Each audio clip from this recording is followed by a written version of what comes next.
Hey, this is Dan Wunderlich from Defining Grace, and welcome to Art of the Sermon, a show for preachers, teachers, and communicators. My guest today is Reverend Melissa Cooper, Director of LECFamily and the Program Director for the Life Enrichment Center in Fruitland Park, Florida. Melissa joins us today to talk about her passion for intergenerational ministry, and she gives us practical tips about how to create a worship environment that's inclusive of the entire family. My guest today is Reverend Melissa Cooper, Director of LECFamily and the Program Director for the Life Enrichment Center in Fruitland Park, Florida. Melissa, thanks so much for taking the time to be with us today. Hey, glad to be here.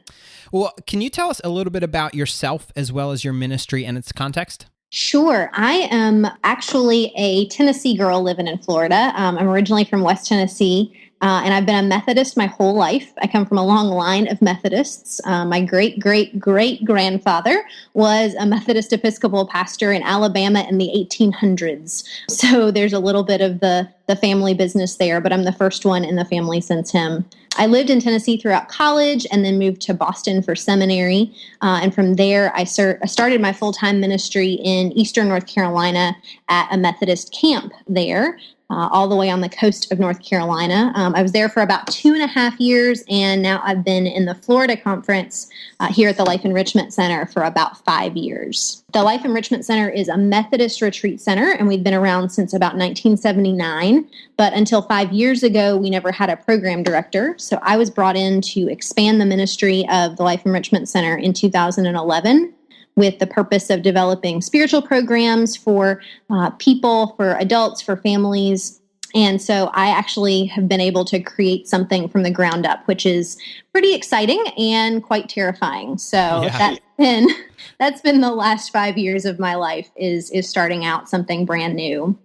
And currently our program ministry has a few different directions, but the most significant one and the most developed one is what we call LECFamily. It's our intergenerational programs and resources. And it's gone in the last 5 years from a couple of grandparents and me camps in the summer to 7 week or weekend programs throughout the year, plus a variety of online resources, workshops, and training for churches. And it's growing every day, kind of taking on a life of its own some days. And it's been a really exciting journey to develop not only the events, which is what you normally think of as camp and retreat ministry, but a whole ministry that's responding to one of the greatest needs in the church right now. Yeah, absolutely. And you get to do a lot of writing, a lot of curriculum writing, and also a lot of preaching. And so I was wondering if you could talk about your approach to preaching and writing curriculum. If you had any mission statements or guiding principles for your work, what might they be? So I always say that I love to preach, but I wouldn't if I had to do it every week.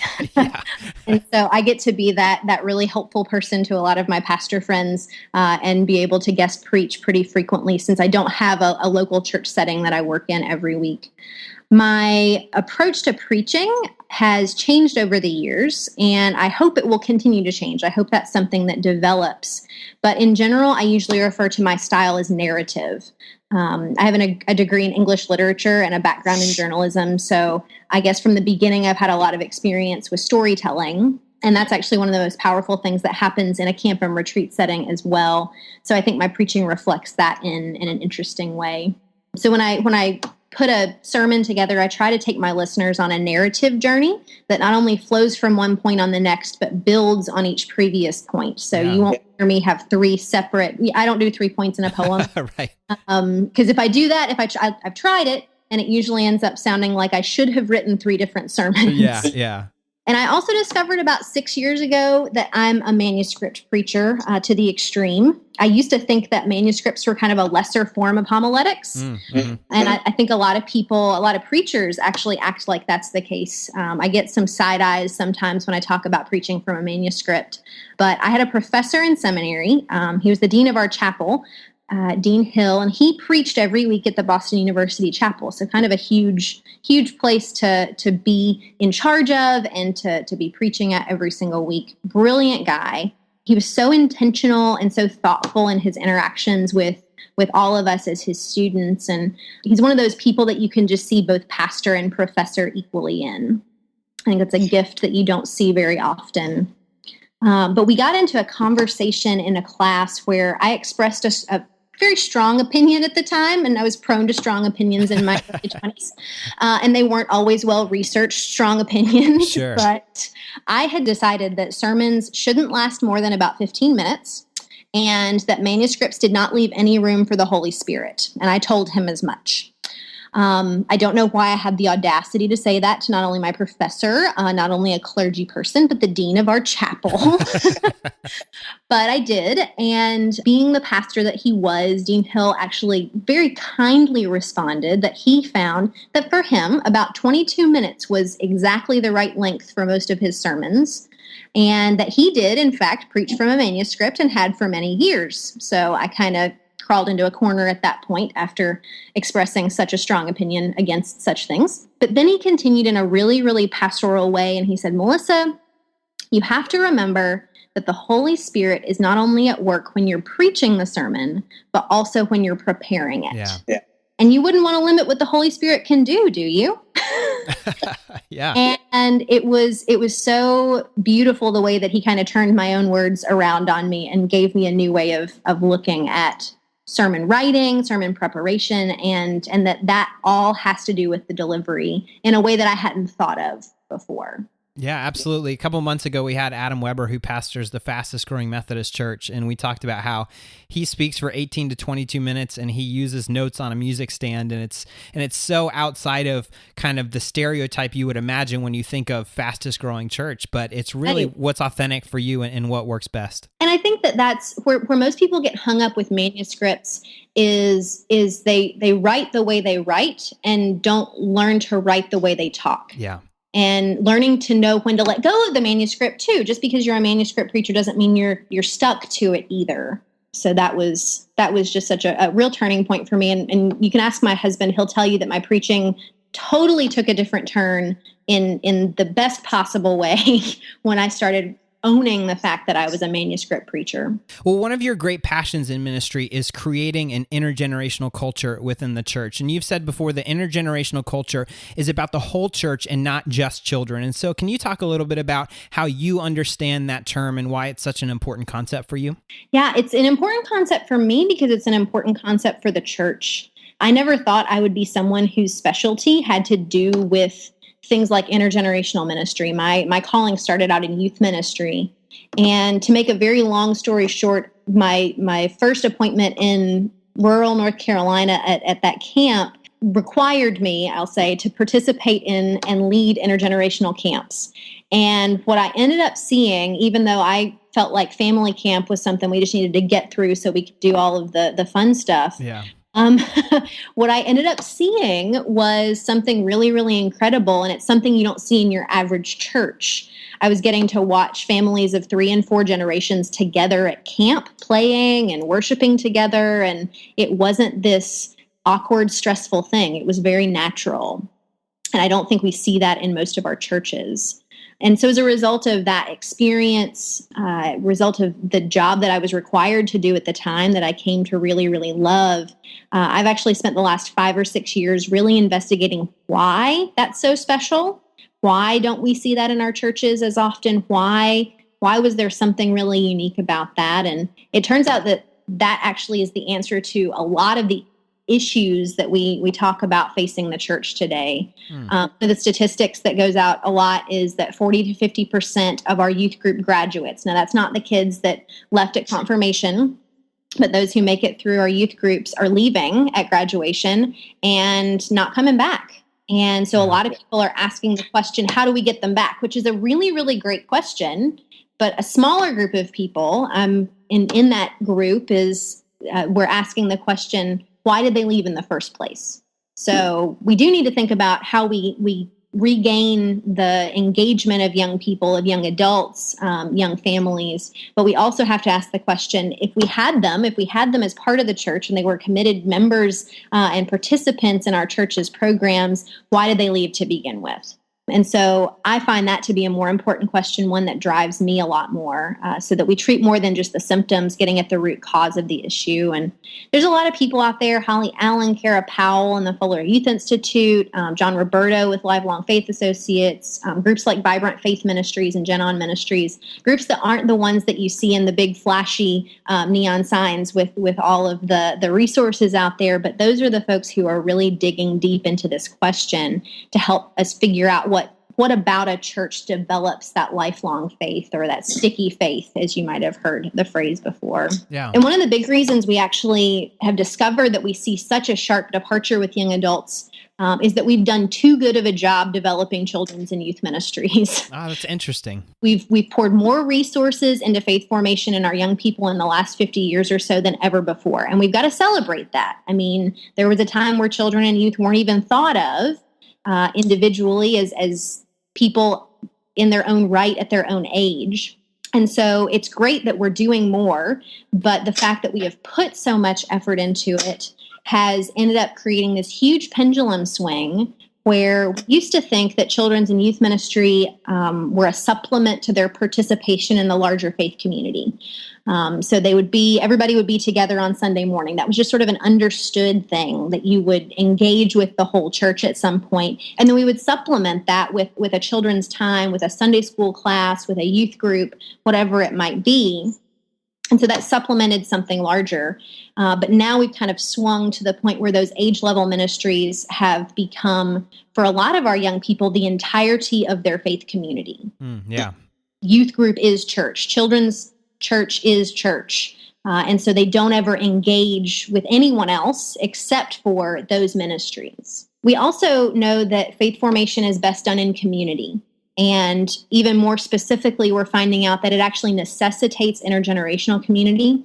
I'm a big fan of following the research, because if we don't look at trends and look at what sociologists are telling us and developmental psychologists, folks who are actually studying the big picture more than just one church or one experience, we get a much broader view and a better picture of the whole of what it means to do church and to do faith formation than we do if we just look at our own experiences. And what the research actually tells us is that faith growth can't happen when a person only interacts with people of their same age or generation. You don't grow deeper in your faith. You'll stay stagnant at best. And that's true for all ages. And that's what's interesting, is a lot of times we use children as an excuse to talk about intergenerational ministry, but it's true for all of us. So if we as adults no longer engage with people of different generations, then we're not going to grow either.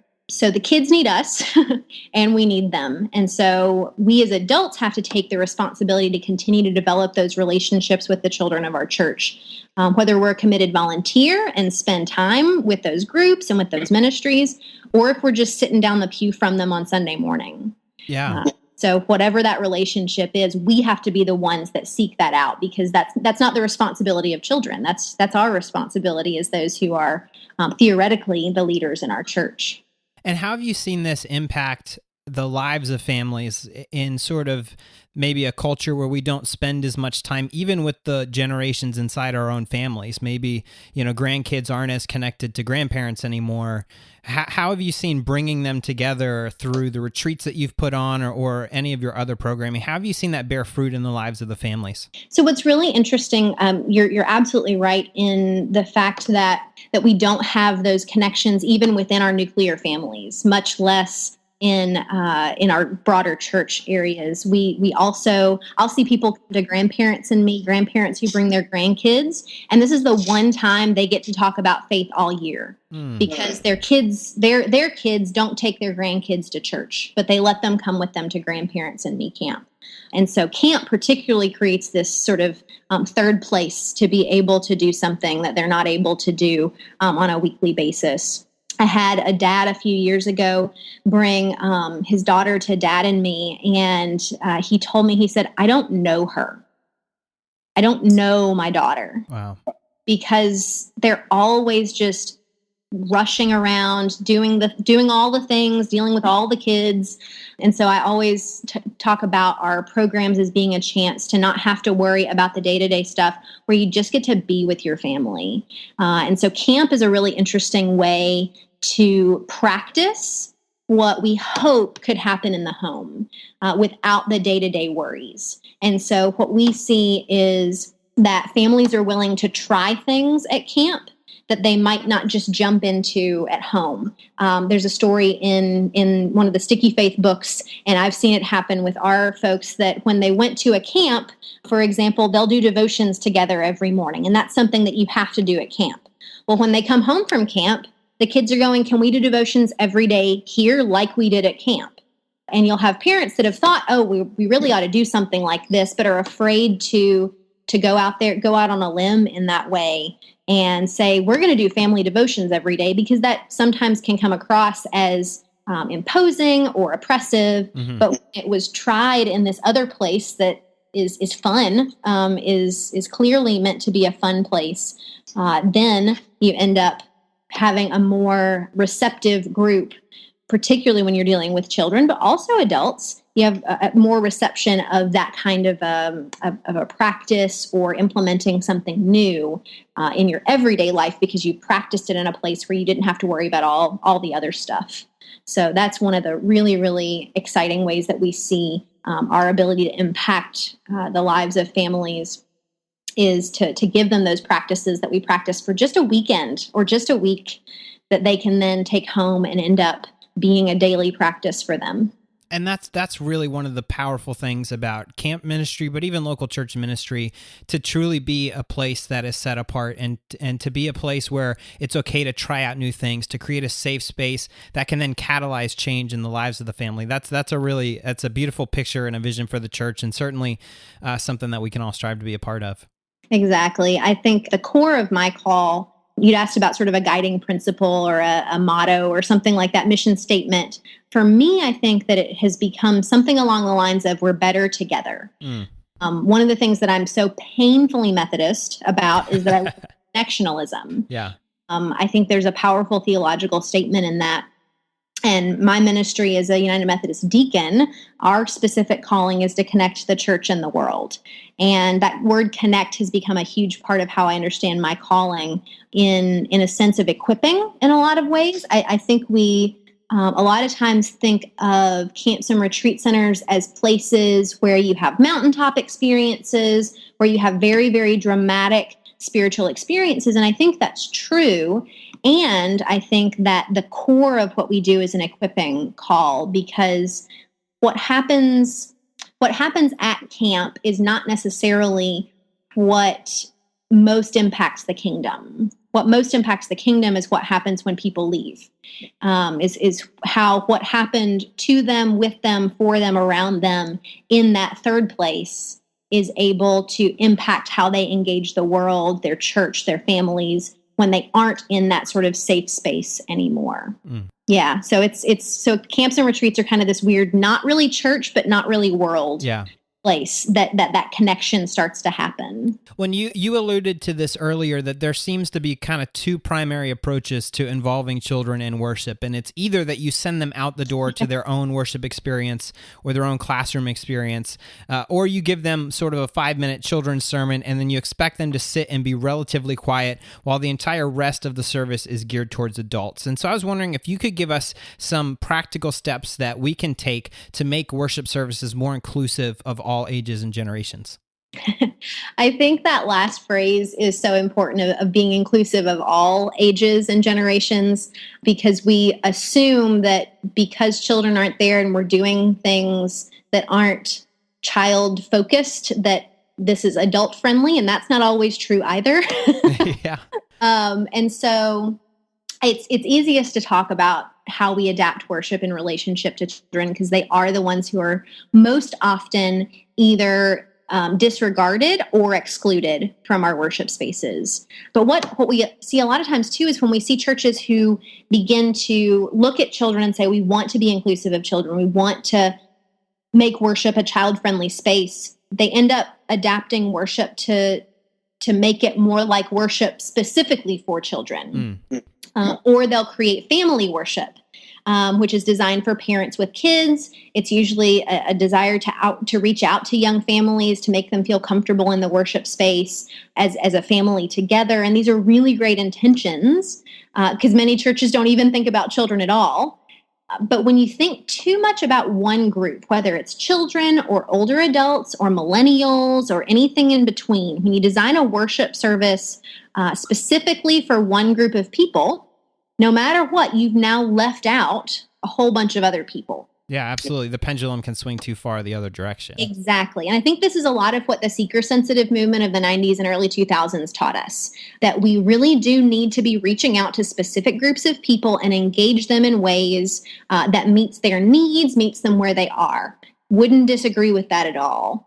But what ended up happening is we created very, very segregated worship experiences based on style preference, personal preference, age group, whatever it might be. We took something that the real recommendation should have been marketing strategy rather than totally changing the nature of worship and not just the format. So when you look at worship services that are the most inclusive of all ages, and children specifically, they can be in any style. Style is not the question. And I think people really, really get hung up on style because that's just a personal preference thing. But there's two things that are the most common denominators in all ages inclusive worship. And the first is liturgy. The more liturgy, the better. Now, specifically, I did not say traditional worship. Right. I said liturgical worship because liturgy can be done in any style. It just means that the worshiping itself is done primarily by the actual congregation, not in their stead by people on a stage or behind a chancel or behind a pulpit.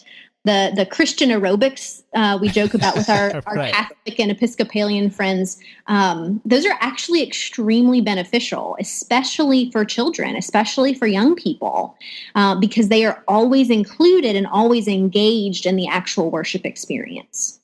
And one of the least child-friendly worship experiences, oddly enough, because this is a lot of the times the direction we go to include young families, but one of the least child-friendly places is your average contemporary worship service. In most of these services, worship, and I do not mean this disrespectfully, but often it comes across, especially if you're four, it's little more than a concert and a speech. Right. And that's not knocking the style. I am fine with contemporary worship. Again, that's not the conversation that I'm talking about. We're talking about content. If the only people who are doing anything during worship are up front, that's not congregational worship, and that's definitely not kid-friendly. Because kids want something to do. They need something to latch on to, and kids love, every parent will tell you this, every parent knows what I'm talking about. Kids love ritual and repetition. What book are you tired of reading every single night before you go to bed? Yeah. Kids latch on to things that they do over and over and over. It's the only way they actually get to sleep every night. Yeah. And so we often ignore our traditions and our historical liturgy because we're tired of them, because adults have said, oh, well, I just do that because that's what we've always done. I don't want my kids to suffer through that. Whereas kids really, really will latch onto those things, to be able to sing the doxology every week, to be able to go to the front and take communion, whatever it might be. Kids love participating and doing things, especially if it's things they get to do over and over and over. That's so interesting. And that's kind of like, if you pitch the idea of being an acolyte to a kid who's never been to church, it probably sounds really weird. Like, we want you to put on this weird sort of angel costume, and then we want you to, kids like playing with fire, but we want you to walk in front of a large group of people and do this very quiet sort of traditional thing. A kid's probably going to turn their nose up at you, but you talk to the kids who are acolytes and they absolutely love it. They do. And that brings up the second piece, the second common denominator of really, really good, all ages inclusive worship is interpretation. And so when you're talking about that acolyte, if you explain to them what they're doing, why it's important. I remember when I went through acolyte training, I moved when I was, 11 years old. And so I went through acolyte training at two different churches. And with the first church, they just told us what to do. You're going to walk up here, you're going to light this candle, you're going to sit here, which at that church, you sat on the chancel next to the preacher the whole service. Yeah. And so I enjoyed it then too, because I was one of those weird kids that thought that kind of thing was fun, but there wasn't a lot of interpretation done of why we were doing what we were doing. And then the next church, when we moved, I went through another set of acolyte training, and we had an entirely different way of training. They talked about the importance of the candles, what their purpose was, what the reason that we were coming in with the pastors the way that we were, and things like that. And I think that makes a big difference. And this is where the all ages part really comes into play when you're talking about parts of worship, because it even answers some of those issues that the seeker-sensitive folks tried to address, of how a lot of times what came out of that is that rituals and traditions were eliminated. Language was changed, things that were more traditional sounding, because people won't know what that means, or people won't know how or why they're doing that, or that's just Christianese. Yeah. I remember hearing that phrase a lot. And I couldn't agree more, because expecting everyone who comes through our doors to know what a narthex is, or to say the Apostles' Creed from memory, or to know what it means to take communion by intinction, or even what it means to take communion, that's not a reasonable expectation to have of every person who comes through our door. And really, we want people to come through our doors who don't know those things, right? And so what ended up happening is we ended up eliminating those things. And that's how we get worship that's nothing but a concert and a speech. Right, exactly. And the churches who do this well, the ones who are really able to reach all ages, they don't stop speaking the language or practicing the traditions. They just provide interpretation. And so sometimes that's a verbal from the worship leadership. Sometimes it's in a bulletin.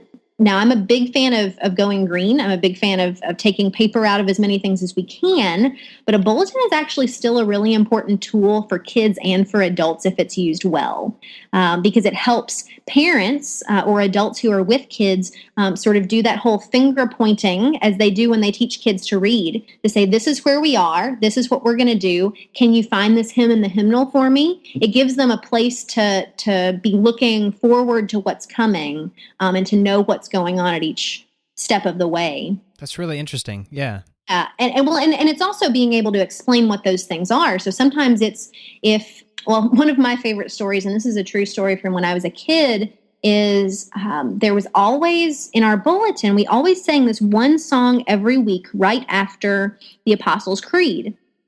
And I never understood. I knew the song. I enjoyed the song. But there was a woman who was always supposed to sing it, and her name was Gloria Patri. And I never knew why she wasn't there to sing her song. Later on, I discovered that was the name of the song that we were singing, but no one explained that to me. Yeah. And so it's just a matter of interpretation that way. For kids, it might actually be a special box or bin of items that helps guide them through the worship on their level. And one of the things that I've seen done is using icons or colors to match an item that a kid might have to use during worship in the bulletin. So maybe there's a little cross next to a prayer time, and in the kids' box, they have a hand cross, and it'll instruct them to hold this cross while you're praying and do things like that to give them a tactile experience and connect it to the adult bulletin. They don't necessarily have to have a separate bulletin just for kids, but to connect them to what the adults are doing as well, rather than a worship service that's totally designed around them to give them the tools that they need at their level within the worship that everybody else is participating in. Well, let's shift to specifically talk about the sermon, because whether or not you have the rest of the service, hopefully the rest of the service is engaging.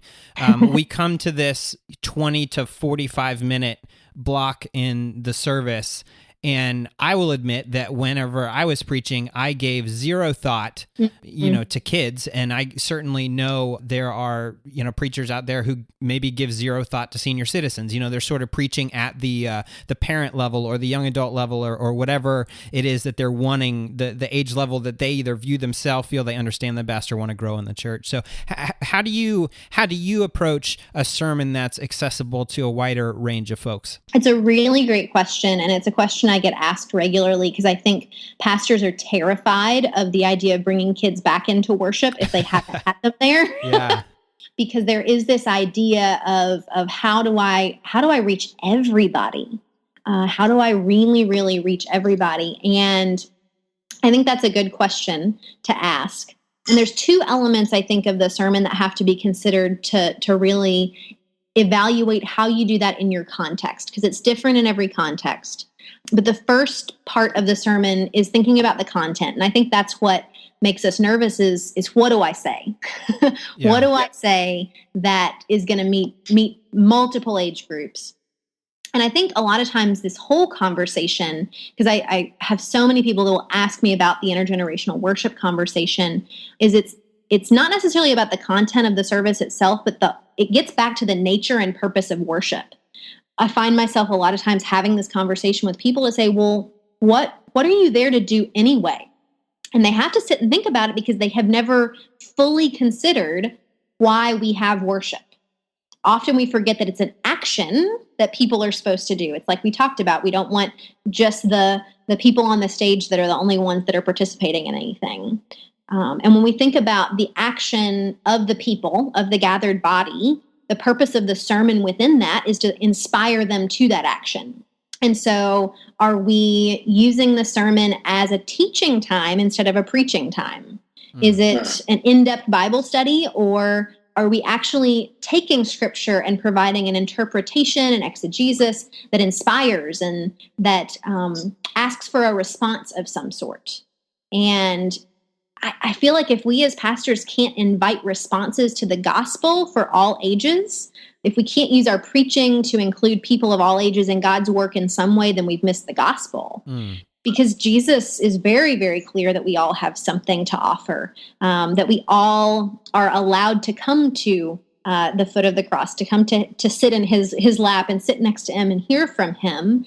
And so it doesn't mean that every teaching topic is appropriate for all ages. You don't necessarily teach topically to all ages. And not necessarily every preaching topic is entirely helpful to all ages either.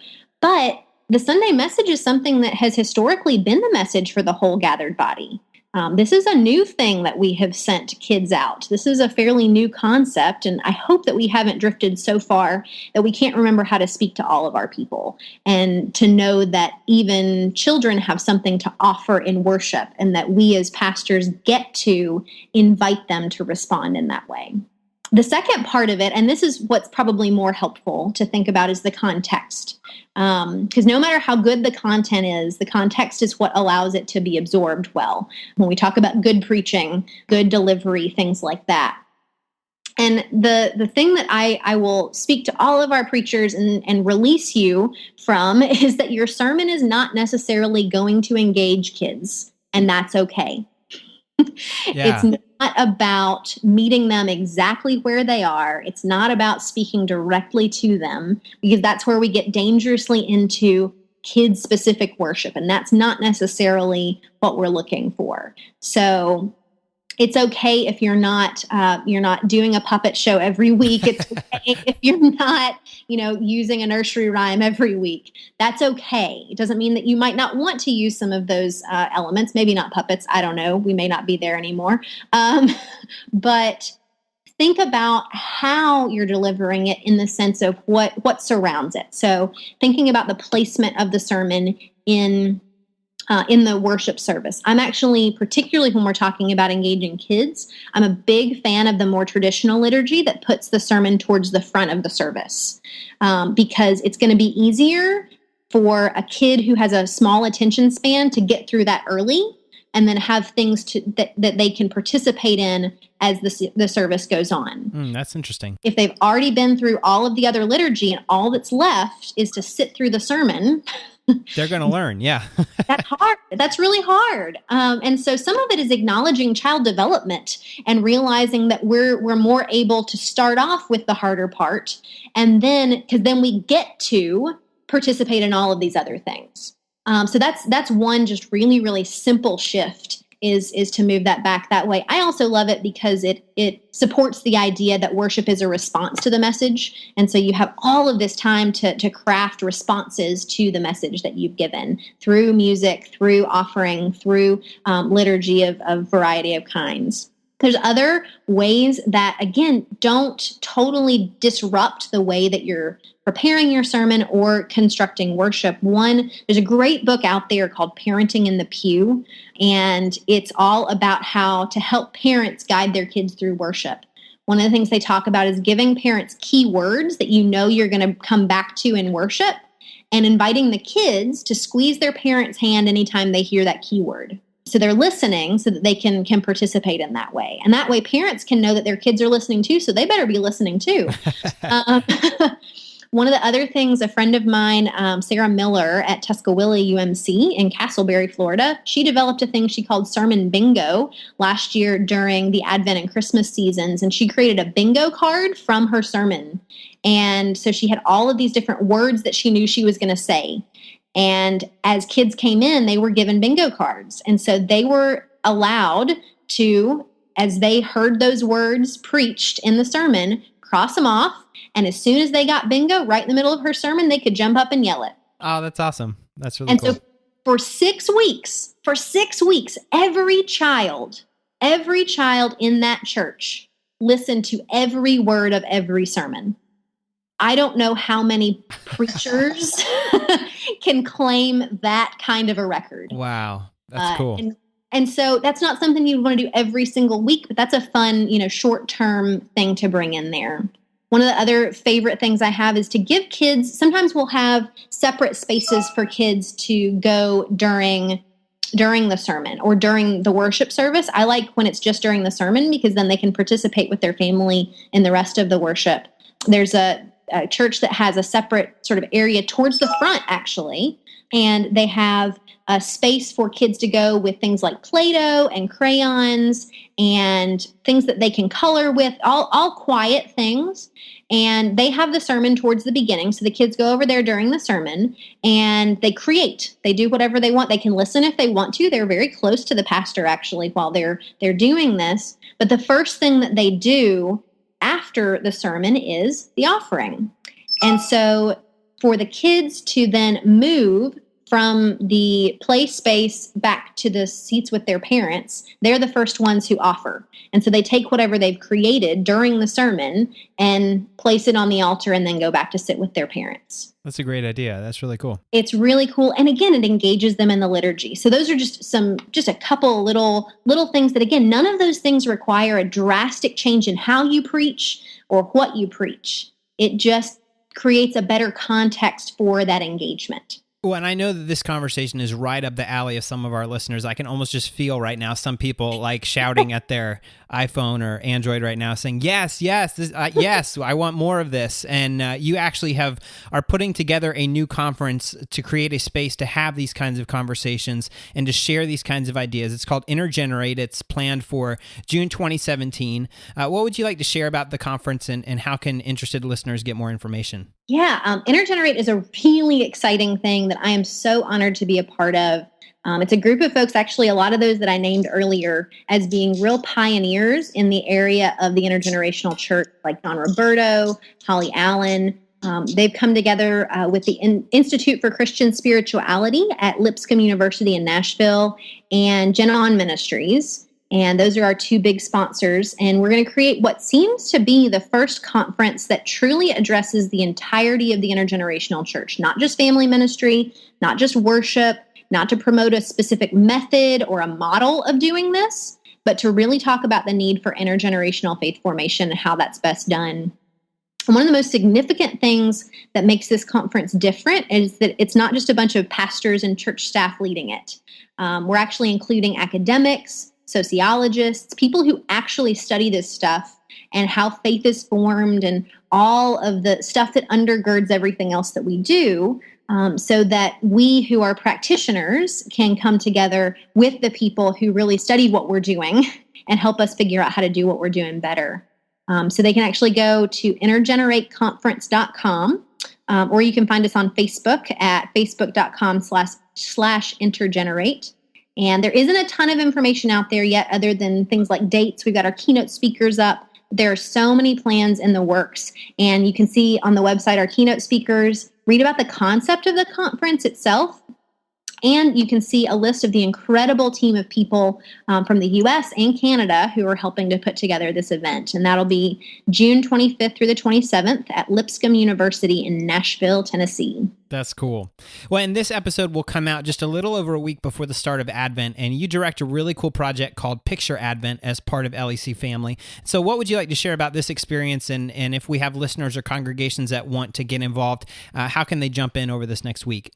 Yeah, so Picture Advent was this weird thing that developed from a very short conversation of a friend saying, hey, you want to put some devotions together and send them out by email? And what ended up happening is we ended up having 600 people from more than 30 states sign up for our very first one. And since then, we've had over 2,000 people participate from all over the world. And all of our resources are free of charge. All of the people who write for us are people who are pastors and lay people and church staff who do it from the goodness of their own heart because they love helping and providing resources for individuals, for families. We have at-home family activities as well as children's activities, youth activities, preaching and worship resources. The core of it all are our daily devotions that come by email, and they're also posted each day as a blog. And the writers of the devotions and the resources come from all over the country and from a variety of denominations. So it's really cool to see how many people are willing to offer that to this project. And I think that's part of the reason people have loved it so much, because it's not just one voice. A lot of your devotion books come from either one voice or at least even one publishing house or whatever it might be. And when you get all of these different voices independently sharing their faith and their love for the church, it's just incredible to see how it comes together every year. That's awesome. You can go to pictureadvent.com and sign up for the daily devotions and check out all of the resources, which are hopefully by this time out on the website. But if you've been a little late on your Advent planning, we've got you covered. Yeah, that's right.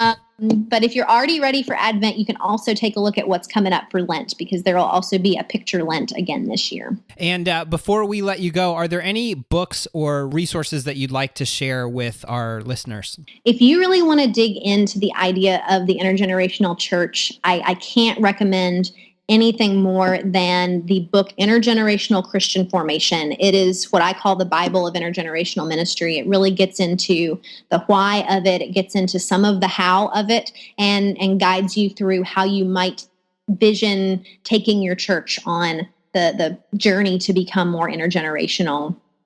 There's also really great resources out there from groups like Vibrant Faith Ministries. They have great webinars that help you look at some of the research and see how that relates to your church. Anything from Lifelong Faith Associates is just fabulous. The best curriculum and resources out there are actually from a group called GenOn Ministries. They're not flashy. They're not complicated, and that's why I think they are so good and so successful when people use them. And of course, please be sure to check out lecfamily.org, where we collect a lot of that stuff, and you can reach a lot of those organizations through our website as well. Well, and that leads us into our final question for you. If folks out there want to get in touch with you or follow the work that you're doing, what's the best way for them to do that? They can go to lecfamily.org, check out what we're doing there, and follow us at LECFamily on Facebook as well. We're on Facebook and Instagram and Twitter and all of that. We keep up our Facebook the most to see what we're doing, to see some of the research we're finding, to share a little bit of what's going on out there in family ministry and intergenerational ministry in general. Well, Melissa, thank you so much for taking the time to be with us today. I really appreciate it. Well, thanks so much, Dan. It was good to be with you. Thank you so much for joining me for this episode of Art of the Sermon. You can find show notes, including links to some of the things that we talked about, at artofthesermon.com. As always, I would love to hear what you think about the show, and I want your input to be a part of the conversation. So you can connect with me through Facebook, Twitter, or Instagram, all at username Art of the Sermon. If you'd like to support the show, I would encourage you to subscribe to the podcast through iTunes, Google Play Music, or your favorite podcast app so that new episodes are downloaded as soon as they're live. And of course, in addition to sharing the show with your friends, the best way to help us out is to leave a review in the iTunes store. This lets iTunes know that you care about the show and want other people to find it. Thank you again so much for joining me, and I'll catch you next time on Art of the Sermon.